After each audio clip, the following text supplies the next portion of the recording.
The year was 1911, and the trees along Mill Road leaned in toward the narrow dirt path, as if trying to listen to what passed. Autumn had just begun to gather itself, thin fog curling low over the grass, and the last of the cornfields turning brittle in the wind. Down the slope, in a hollow where the morning light rarely reached, stood a brick building with tall windows and a bell that no longer rang. Locals called it the Mill Road Orphanage. It had once been a grand estate, built by a coal baron whose name was long forgotten. Its windows meant to face the sunrise. But the sunrise never quite touched it, the way it touched the rest of the valley. The children there woke to cold light and the smell of damp wood. No one built new homes near the orphanage anymore. There were stories, too many perhaps, about the way its hallways echoed at night, about the letters that never reached the county, and about the caretaker who walked with a limp and spoke to no one. That autumn morning, a new teacher arrived. Her name was Miss Clara Marin, a woman of 35, carrying a small trunk, a sealed envelope from the Board of Trustees, and a hope that her posting here would be temporary. She stepped off the wagon at the turn in the road, boots sinking slightly in the mud, and looked up toward the red-bricked silhouette on the ridge. The driver, an older man named Jed, hesitated when she thanked him. "You'll want to be gone before the snows," he said, without meeting her eyes. When she asked why, he simply pointed toward the building. "Because the snow makes it quiet," he murmured, "and that's when you hear things." Inside, the orphanage held 27 children, though the records listed 28. They slept in long dormitories lined with iron beds, each with the same gray blanket, the same chipped enamel basin at its foot. The matron, Mrs. Whitby, kept order with a harp voice and a silver watch. The children rose at dawn, recited prayers, and marched in silence to breakfast. Porridge, always porridge. Miss Marin watched them as she took her seat at the end of the table. Their faces were pale, eyes downcast, hands folded perfectly. The air smelled faintly of bleach and boiled grain. And then she noticed something. At the far end, near the last window, a chair sat empty. A bowl waited in front of it, filled, untouched. When she asked quietly who the missing child was, Mrs. Whitby's expression didn't change. "There's no one missing," she said. "They're all here." But Miss Marin counted again. 27. The ledger said 28. After breakfast, she was shown her quarters, a small room with a narrow bed and a single oil lamp. The walls were lined with peeling wallpaper, printed with faded flowers. Beneath the floorboards, she could hear a faint rhythm, as if footsteps moved somewhere below. She assumed it was the laundry room. She told herself not to imagine things. That night, as wind pressed against the panes, Miss Marin lit her lamp and opened the envelope that had come with her assignment. It contained a short letter from the county office. The previous instructor, Miss Eliza Horn, resigned under difficult circumstances. Please maintain discipline, report attendance weekly, and ensure the bell remains silent after dusk. There was no signature. From her window, Clara could see the courtyard. The children's swing swaying though there was no wind. She closed the curtains. But even through the heavy cloth, she could hear something faint, distant, like the whisper of the bell's rope being pulled. And when she turned to check her lamp, she saw it trembling slightly, though the air around her was still. Somewhere below, a door creaked open, and from the corridor came the sound of soft, uneven breathing. Tit-tat, the kind that belongs to someone standing just beyond sight. Miss Marin waited, heart beating slow and hard. Then, a child's voice, barely above a whisper, drifted through the crack under the door. "Miss Horn said you'd come back." She rose, hand hovering near the lamp, and listened again. But there was only silence. When morning came, one of the children, a quiet girl named Ruth, asked her, "Did you see her?" Clara smiled faintly, pretending she didn't understand. "See who, dear?" Ruth looked toward the empty chair at the end of the dining hall. "The one who still rings the bell." The first week at Mill Road would teach Clara that this was not a place for forgetting. It was a place that remembered everything. By the second week, the rhythms of the orphanage had begun to fix themselves in Miss Marin's mind, like the ticking of a clock that never stopped. 6 bells marked the day. 6 precisely. The first, before dawn. The wake-up call. The second, for morning prayer. The third, for lessons. The fourth, for chores. The fifth, for supper. And the last, the one no one ever touched, was the bell that was never supposed to ring. Each morning she found herself repeating the same thought as she watched the children line up outside the classroom, that there was a quiet too deep for comfort in this place. Even the smallest laugh seemed swallowed by the walls, as if the sound had no permission to exist. The classroom itself had once been a parlor. A grand fireplace at its front had long been bricked over, its marble mantel now black with soot that never fully faded. On its shelf rested an oil clock that had stopped years ago at 4:17. No one had ever wound it again. Miss Marin taught reading and sums, history and manners. The children wrote with trembling care, their pencils making faint scratches across the rough paper.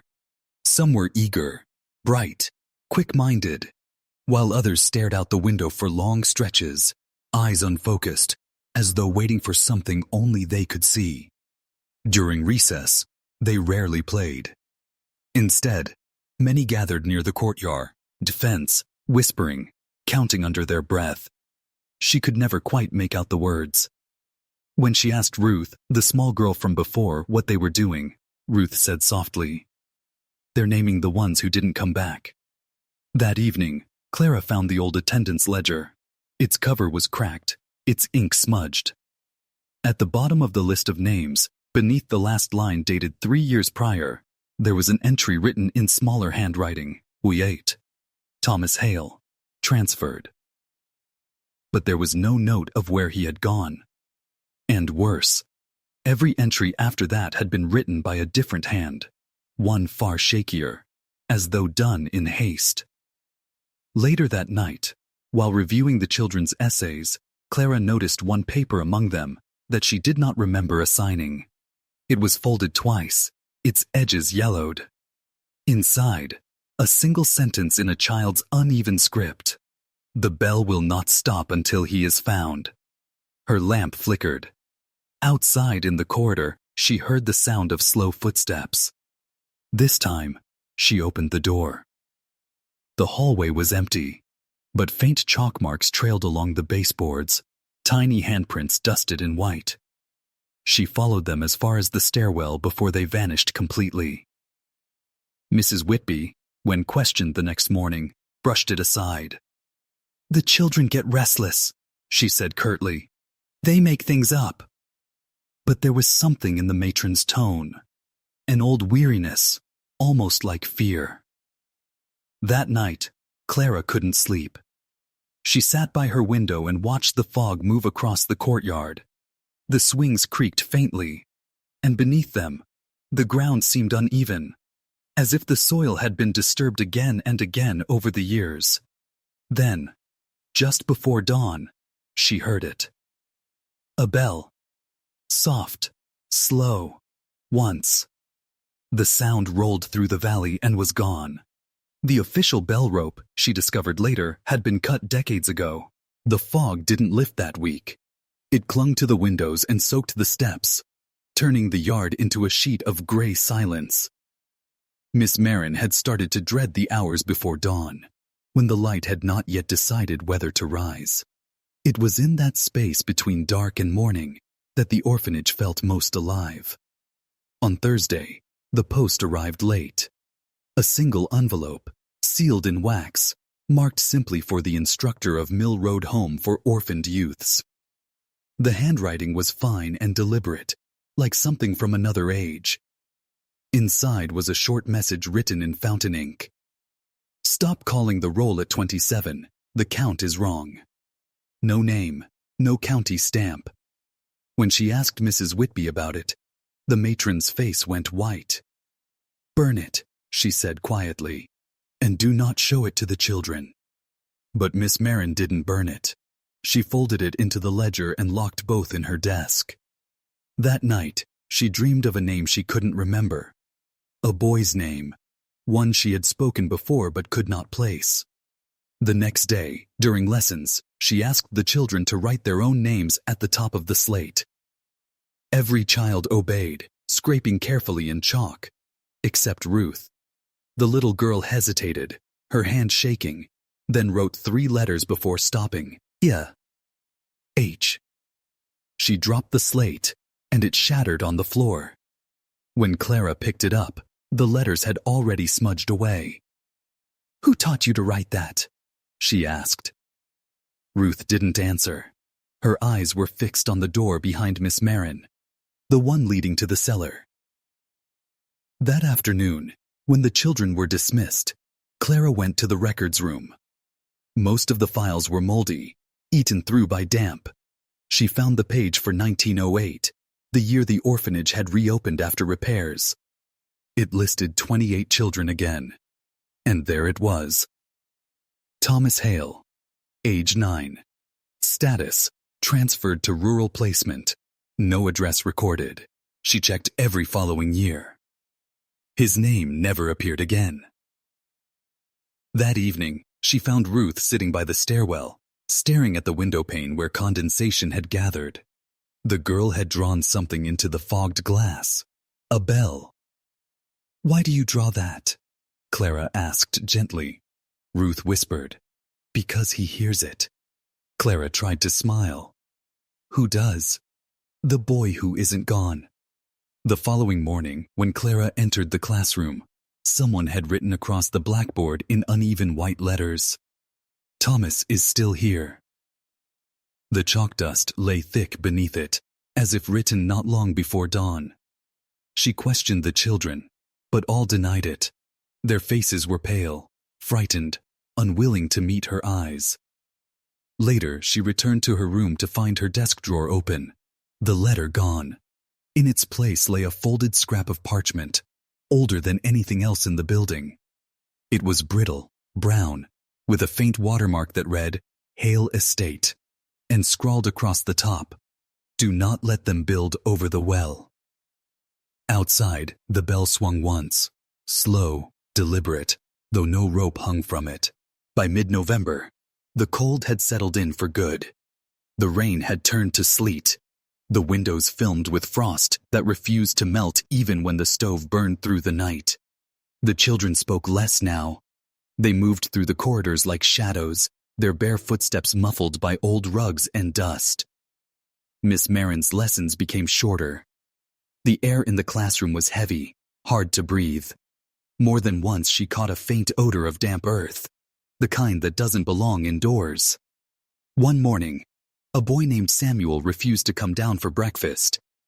When Clara found him sitting on his bed, knees pulled to his chest, his eyes were wide open but distant, unfocused. He was holding something in his hand, a small wooden block carved with the letter T. "Where did you get that?" she asked. He didn't move. His lips parted slightly and he whispered, "From the steps."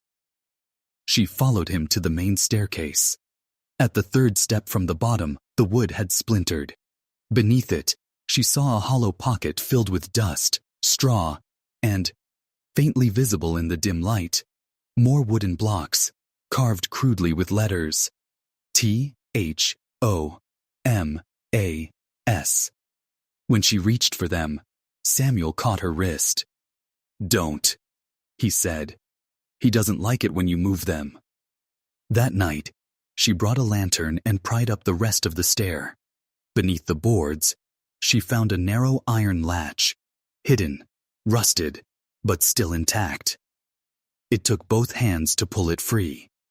A small door opened under the staircase, revealing a stairwell leading down into darkness. The air that rose from it was cold and dry, like a place that hadn't breathed in years. She descended with her lantern trembling. The steps creaked, the smell of soil thickening with every foot she took. At the bottom, she found a narrow corridor lined with stone and brick. The walls were wet with condensation. And there, in the far corner, stood what looked like a well. Its mouth was sealed with a rotting wooden cover, and on its side, scratched in white chalk, was a single phrase, "I am still ringing." She turned back toward the stairs. For an instant, she thought she saw movement, a child's shadow darting at the edge of her lantern's reach. She called out, thinking perhaps one of the boys had followed her, but no one answered. When she climbed back up, she noticed something new. Muddy footprints on the cellar floor that did not match her boots. Smaller, bare. The next morning, Mrs. Whitby found her in the hall, pale and silent. The matron said nothing, only handed her a cup of tea and a warning look. "There are places in this house that were meant to stay closed," she said. "You'll do well to leave them be." But Clara couldn't. She dreamt of the well. She dreamt of the sound that rose from it, a low vibration, deep and steady, like the hum of a bell beneath the earth. When she returned to the cellar 2 nights later, the cover over the well had been moved, and from its dark mouth came the faint echo of a child's voice, repeating her name. The snow came early that year. By December, Mill Road was buried under white drifts that made travel near impossible. The orphanage stood half lost in the haze, its windows glowing faintly through the storm, its roofline heavy with frost. Inside, time seemed to slow. Meals became quieter, lessons shorter. The children's laughter, when it came, was nervous and fleeting, as though borrowed from a world they no longer trusted. Clara hadn't spoken much since the night she found the well. She moved through her duties automatically, her mind always half in that cellar. She could feel it beneath her feet, humming faintly, like a pulse. One evening, after the children had been sent to bed, she found Mrs. Whitby sitting alone by the stove in the kitchen. The matron's silver watch ticked softly beside her cup of tea. Her eyes, rimmed red, stared at the flames. Clara sat across from her and said quietly, "There's a well beneath the stairs." Whitby didn't answer. The fire cracked, the sound sharp in the stillness. "You knew it was there," Clara pressed. The matron sighed, slow and heavy. "It wasn't always a well," she said at last. "When this place was a house, before the orphanage, it was the old coal shaft. Mr. Hale had it sealed after the boy fell." "The boy," Clara repeated. "Thomas!" Whitby's head turned sharply, her lips tightening as if the name itself hurt to hear. "You've been reading the old records," she said. "I needed to understand why his name keeps appearing." Whitby rose from her chair and crossed to the window. The snow outside reflected the lantern light in dull, shifting waves. "He wasn't supposed to be here," she said. "He was the owner's son. Illegitimate. When the orphanage took over, they said the shaft was safe. But that winter, he wandered down, chasing after a bell rope that had fallen through the cracks." Her voice wavered. "They never found it. The earth closed before they could dig." Clara's throat went dry. "The children say they hear him." Whitby nodded slowly. "And so do I. Every year when the frost comes, the ground freezes, and the sound comes up through the stone." Silence filled the kitchen, deep and brittle. The clock ticked. Somewhere in the halls above them, a door closed softly on its own. "Why didn't anyone tell me?" Clara asked. The matron turned, her eyes wet. "Because if you speak of him, he answers." At that moment, from far away, deep under the floor, a single bell note trembled through the air. Neither woman moved. Then Whitby whispered, almost to herself, "We sealed the shaft again in 1909. But some nights the snow shifts. The earth remembers where it opened." Clara wanted to ask more, but the matron was already walking toward the corridor, her shoulders stooped, her steps slow. Before she left, she said one last thing. The boy's mother came once, years ago. She left a locket for him at the door. It's still here somewhere. The children say whoever finds it will see him. That night, Clara searched her room for sleep and found none. The bell didn't ring, but its echo lingered inside her skull, faint and constant, like a thought she couldn't unthink. By the time January arrived, the snow had turned gray, the color of smoke and old paper. The wind scraped across the windows, carrying whispers that sounded too much like voices. Inside, the halls of the orphanage grew colder, and so did the faces of the children. Clara began noticing strange things in their drawings. A figure at the edge of the page, thin, smudged, always watching. A circle beneath the floorboards. And once, in a picture drawn by little Sarah, a silver locket lying beside a pale hand. That night, Clara decided she would find it. The locket the matron had spoken of. She waited until after midnight, when the children slept and the lanterns dimmed. The building groaned softly in its bones. Her candle flickered against the walls as she walked the corridor, her breath ghosting in the cold. She started in the chapel. The air there was thick with dust and incense. The statue of St. Bridget leaned forward slightly, as though listening. Clara knelt at the altar, brushing aside the cobwebs that clung to the marble base. There, faintly etched into the stone, was a name. Thomas. Her candle trembled. Beneath the statue's base, something glinted. She pried it loose with the end of her ruler. It was a small oval locket, tarnished with age. The hinge creaked as she opened it, and inside, beneath a cracked glass panel, was a miniature photograph of a boy. His eyes were blurred by time, his mouth frozen halfway between a smile and a cry. Clara's hands shook. On the other side of the locket was a curl of hair, golden and brittle, tied with a piece of black thread. Then she heard it. A sound from the floor below. A bell. Slow. Distant. One single toll. She turned toward the doorway and saw a shadow stretch across the threshold. It was shaped like a child, but too still, too long. "Thomas?" she whispered. The air moved, cold, deliberate. Her candle, it went out. She stumbled into the corridor, her breath ragged. The moonlight spilling through the windows was pale and blue. She clutched the locket to her chest and ran for the stairs. As she reached the landing, she saw Mrs. Whitby standing there, holding a lantern. Her eyes were wide and hollow, like she had been waiting. "You found it," the matron said softly. "He'll come for it now." Clara froze. "What do you mean?" But before she could finish, the bell rang again, closer this time, echoing up from beneath them, through the floorboards. Whitby's lantern shook. "He doesn't want to be remembered," she whispered. Then, without another word, the matron turned and began walking down the stairs, toward the cellar. Clara followed. The two women descended into the dark, their lights barely touching the walls. The air grew heavy with the smell of damp earth. When they reached the bottom, Whitby set the lantern on the floor and knelt beside the old wooden boards that sealed the well. She reached for the locket. "It has to go back." But as her fingers brushed the chain, a hand, small, pale, and wet, pushed up from the cracks between the boards. Clara screamed. The matron didn't move.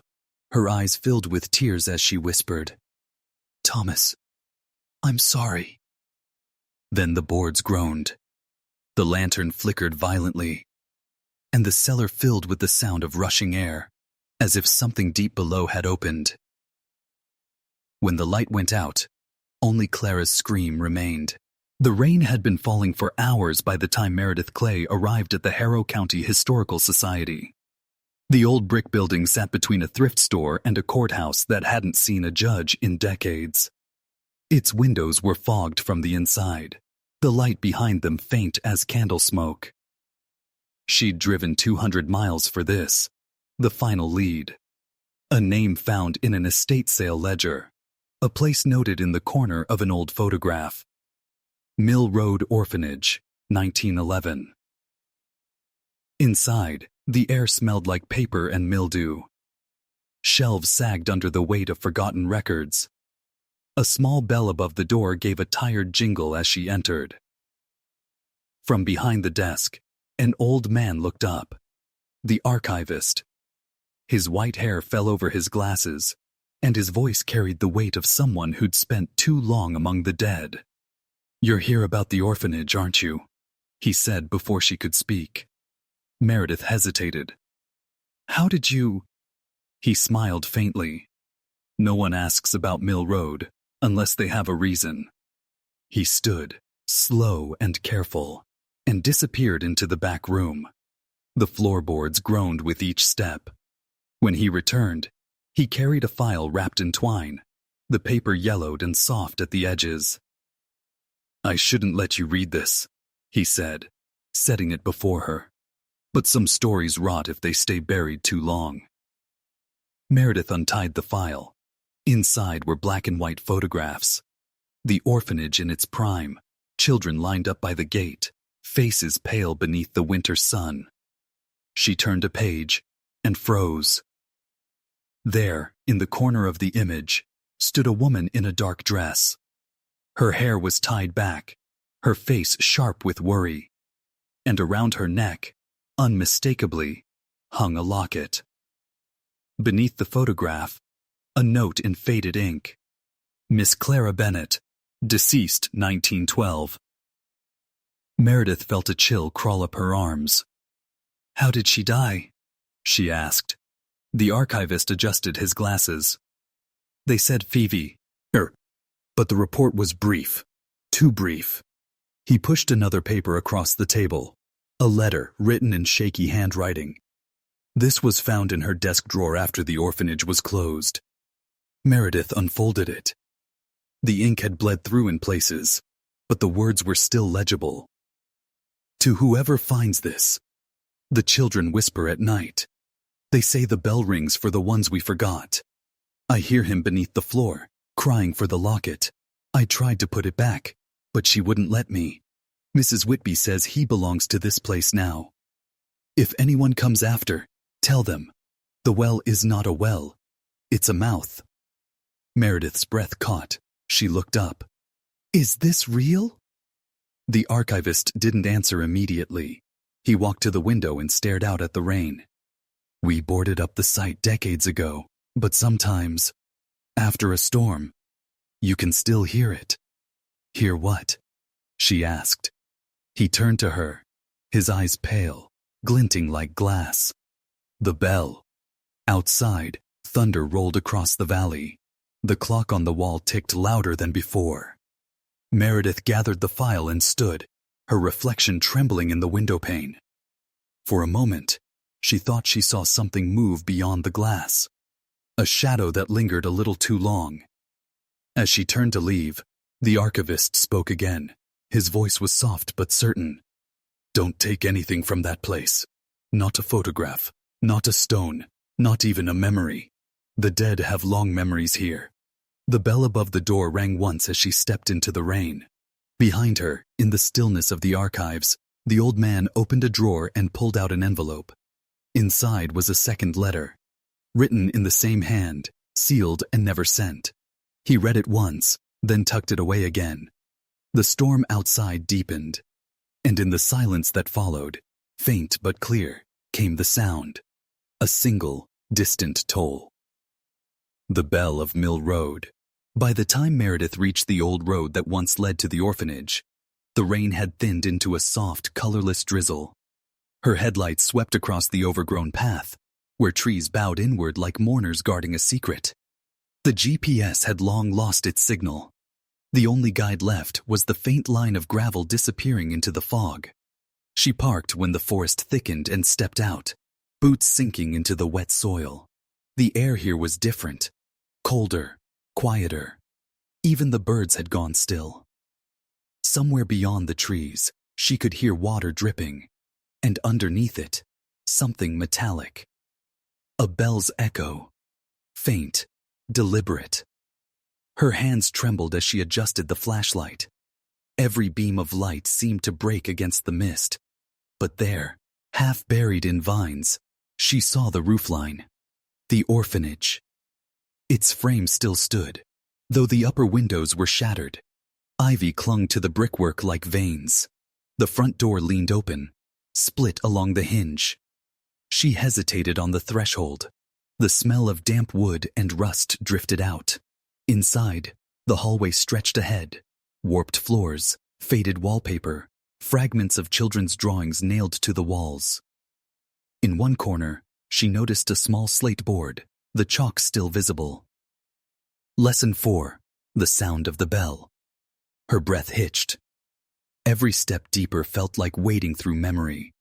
The dormitory doors were still numbered. In room 6, an iron bed frame sat beneath a broken window, and beside it, a small tin cup filled with rainwater. She turned toward the main hall.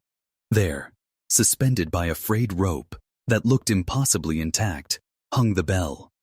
Its bronze surface was dull with age, yet the rope moved gently, swaying though there was no wind. Meredith's voice trembled. "Who's there?" The sound that answered wasn't a voice. It was the faint scrape of metal. She stepped closer and saw, beneath the bell's wooden platform, a small trapdoor she hadn't noticed before. It was nailed shut, the wood blackened around the edges. On it, someone had written a single word, scratched deep into the surface. Bennett. She knelt, ran her fingers along the letters. A nail shifted. The air that rose from beneath was colder, older. Her phone buzzed suddenly.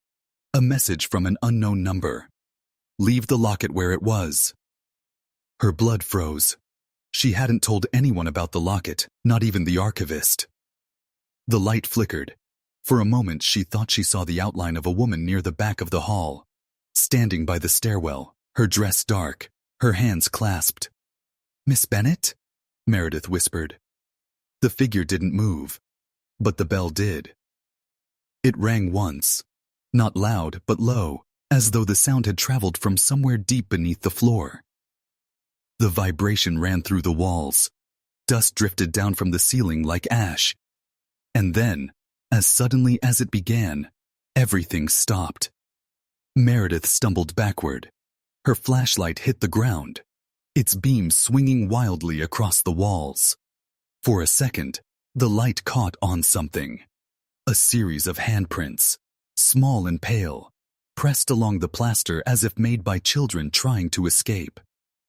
She turned and ran, out through the doorway, into the night, where the trees seemed to close behind her. She didn't stop until she reached her car.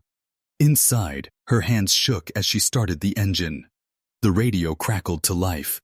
Static at first, then a voice, faint and distant. Lesson 4. The sound of the bell. The static grew louder. She shut the radio off. The sound didn't stop. It was coming from outside, from deep in the woods, where the orphanage stood. One toll, then another, each slower, heavier, until the sound faded into silence. In her rearview mirror, through the blur of rain, she thought she saw it one last time. The bell swingy, monged gently in the dark, as though being pulled by invisible hands. Meredith didn't sleep that night. She drove until dawn, the gray morning spilling over the empty back roads. The rain had stopped, but her thoughts hadn't. Every time she blinked, she saw that bell swinging in the dark, heard the slow toll that seemed to follow her long after the sound had died. She pulled over at a gas station somewhere past Allentown. The man behind the counter looked up when she walked in, her clothes still damp, her face pale. He asked if she was all right. She said she was just passing through. But something caught her eye on the bulletin board near the door. A photocopied newspaper clipping, yellowed around the edges. It was an article from the Harrow County Register, dated 1911. The headline read, "Children missing after fire at Mill Road Orphanage. Teacher feared lost." At the bottom of the column was a photograph. The same locket Meredith now carried in her pocket hung around the teacher's neck. Beneath it, the name, Miss Clara Bennett. Meredith drove back to Harrow's Mill that afternoon. Not because she wanted to, but because the silence in her head had grown unbearable. Some things, she realized, will never stop calling your name until you answer them. When she reached the orphanage clearing, the fog had returned. The building stood exactly as she'd left it. The broken windows, the gaping door, the bell above the entrance now still. She stepped inside. The air was dry. Dust caught in thin bands of light from the roof. Near the base of the bell platform, she placed the locket down. For a moment, nothing happened. Then the faintest movement. The rope trembled, the bell stirred, and one last sound rolled through the hall. It wasn't loud. It wasn't meant to be. It was a farewell. The sound spread outward, through the forest, across the field, over the quiet town that had long forgotten what stood here. The birds returned their carols a few minutes later. The air shifted, and when Meredith turned back to the platform, the locket was gone. Only a circle of dust remained. She left before dusk, walking slowly down the old road, the evening light stretching long behind her. At the edge of the forest, she looked back once more. The orphanage was barely visible through the trees, a shadow among shadows. But just as she turned to go, she heard it, a voice, soft as breath, carried by the wind. Lesson over. And then the world was still. Months later, in a quiet room at the Harrow County Historical Society, Meredith catalogued her final report. The file name read, Mill Road Orphanage, 1911 to 2022. At the end, she typed one last note.